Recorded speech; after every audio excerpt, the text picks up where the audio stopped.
നമസ്കാരം. ഇന്ന് നമ്മൾ സംസാരിക്കാൻ പോകുന്നത് ഏറെ ദൈവീകത നിറഞ്ഞ ഒരു വിഷയത്തെക്കുറിച്ചാണ്.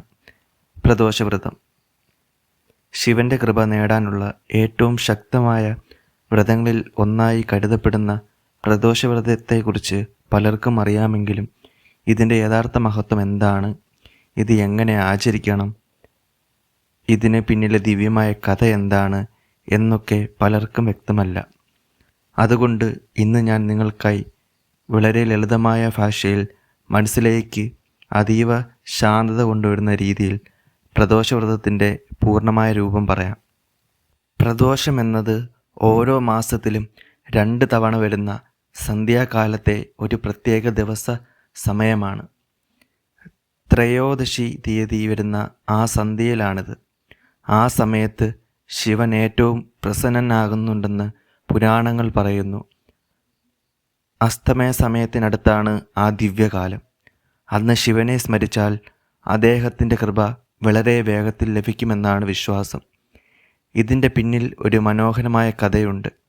ദേവാസുര സമരകാലത്ത് ക്ഷീരസാഗര മതത്തിനിടെ ഹലാഹല വിഷയം ഉയർന്നു വന്നു. അത് സർവസൃഷ്ടിക്കും ഭീഷണിയായിരുന്നു.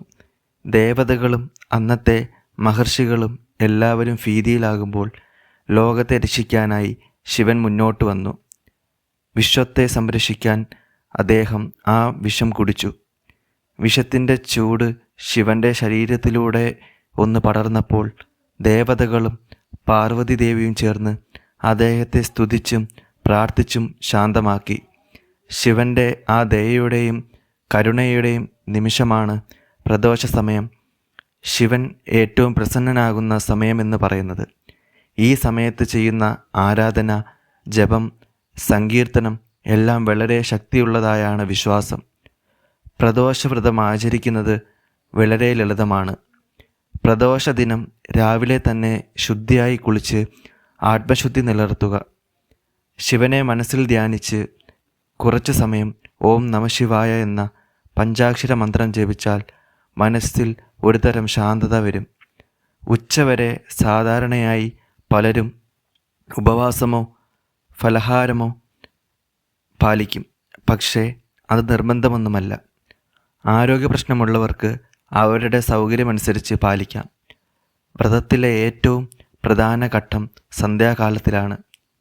അസ്തമയ സമയത്തിന് മുന്നോടിയായുള്ള ഏകദേശം 1 മണിക്കൂർ ആ സമയത്ത് ശിവനെ ആരാധിക്കുന്നത് അത്യന്തം ഫലപ്രദമാണെന്ന് വിശ്വാസം. ഈ സമയത്ത് ശിവലിംഗത്തിൽ അഭിഷേകം ചെയ്യാം. വെള്ളം, പാൽ, തേൻ, പഞ്ചഗവ്യം അല്ലെങ്കിൽ ശുദ്ധജലം എന്തും ഉപയോഗിക്കാം. ബില്വദളങ്ങൾ സമർപ്പിക്കുക, ദീപം കത്തിക്കുക, ധൂപവും പുഷ്പവും അർപ്പിച്ച് ശിവനോട് നിങ്ങളുടെ മനസ്സിലെ സത്യസന്ധമായ പ്രാർത്ഥനകൾ പറയാം. ജപം ചെയ്യാൻ നിങ്ങൾക്ക് പ്രത്യേക മന്ത്രമൊന്നുമില്ല. ഏറ്റവും ലളിതമായതും ഏറ്റവും ശക്തിയുള്ളതും ഓം നമഃശിവായ എന്ന ഈ 5 തന്നെ. ആ മന്ത്രം ശുദ്ധമായ മനസ്സോടെ 100 അതിൽ അധികമോ തവണ ജപിച്ചാൽ മനസ്സും ശരീരവും ഒരു ദൈവിക ഊർജത്തിലേക്ക് മാറുന്ന അനുഭവം ഉണ്ടാകും. സാധ്യമെങ്കിൽ ശിവതാണ്ഡവ സ്തോത്രം അല്ലെങ്കിൽ ശിവമഹിമ്ന സ്തോത്രം ചൊല്ലാം. പക്ഷേ നിങ്ങൾ എന്ത് ചെയ്യുന്നു എന്നതിലും പ്രധാനമാണ് അത് ചെയ്യുന്ന സമയത്തെ ഭക്തി. പ്രദോഷത്തിന് വ്യത്യസ്ത തരങ്ങളുണ്ട്. ശനിപ്രദോഷം, സോമപ്രദോഷം, രവിപ്രദോഷം എന്നിങ്ങനെ ഓരോന്നിനും വ്യത്യസ്ത മഹിമകളുണ്ട്. ശനിപ്രദോഷം ദോഷനിവാരണത്തിനും കുടുംബസൗഖ്യത്തിനും ഗുണം ചെയ്യുന്നു എന്ന് വിശ്വാസം. സോമപ്രദോഷം ധനസമൃദ്ധിയും ആരോഗ്യപരിപാലനയും നൽകും. രവിപ്രദോഷം തൊഴിൽഭാഗ്യത്തിനും ബിസിനസ് വളർച്ചയ്ക്കും അനുഗ്രഹകരമാണ്. അതിലൊക്കെ കഴിഞ്ഞ് മഹാശിവരാത്രിക്ക് മുമ്പുള്ള പ്രദോഷം ഏറ്റവും വിശിഷ്ടമായതാണെന്ന് പുരാണങ്ങൾ പറയുന്നു. പ്രദോഷവ്രതം പാലിക്കുന്നവർ പലരും അവരുടെ ജീവിതത്തിൽ വലിയ മാറ്റങ്ങൾ അനുഭവിച്ചിട്ടുണ്ട്.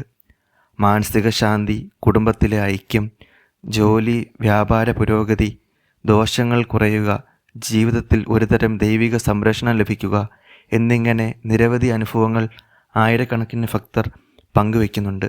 എന്നാൽ ഇതിൻ്റെ കേന്ദ്രം ഒറ്റൊന്ന് മാത്രമാണ്. ശിവൻ ഭക്തിയുടെ സത്യസന്ധത കാണുന്നു. പ്രദോഷ ദിനത്തിലെ ആരാധനയുടെ ഏറ്റവും വലിയ സാരാംശം ശിവനെ സ്മരിക്കുക, മനസ്സിനെ ശുദ്ധമാക്കുക, നന്ദി പറയുക, ജീവിതത്തിൽ നന്മ വരട്ടെ എന്ന് പ്രാർത്ഥിക്കുക. ആ നിമിഷം നിങ്ങൾ ശിവൻ്റെ സാന്നിധ്യം അനുഭവിക്കുന്നുണ്ടെങ്കിൽ അതാണ് വ്രതത്തിൻ്റെ യാഥാർത്ഥ്യം. ഇങ്ങനെ പ്രദോഷവ്രതം ഒരു ആചാരമല്ല, ഒരു ആത്മീയ യാത്രയാണ്. മനസ്സിനെ ശുദ്ധമാക്കാനും ജീവിതത്തിൽ നല്ല ഊർജങ്ങൾ ക്ഷണിക്കാനും നമ്മെ സഹായിക്കുന്ന ഒരു ദിവ്യവഴി. നിങ്ങൾക്കും ഒരിക്കൽ ഈ വ്രതം പരീക്ഷിച്ചു നോക്കാൻ ഞാൻ ഹൃദയത്തോടെ പറയുന്നുണ്ട്. അത് നിങ്ങളുടെ മനസ്സിനും വീടിനും ഒരു പുതുപ്രകാശം നൽകും. ഈ വീഡിയോ ഉപകരിച്ചു എന്ന് തോന്നിയാൽ ലൈക്ക്, ഷെയറും ചെയ്യാൻ മറക്കരുത്.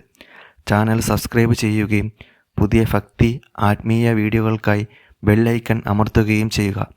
വീണ്ടും ഒരു മനോഹര വിഷയമായി നിങ്ങൾക്ക് മുന്നിൽ വരാം. ഹര ഹര മഹാദേവ.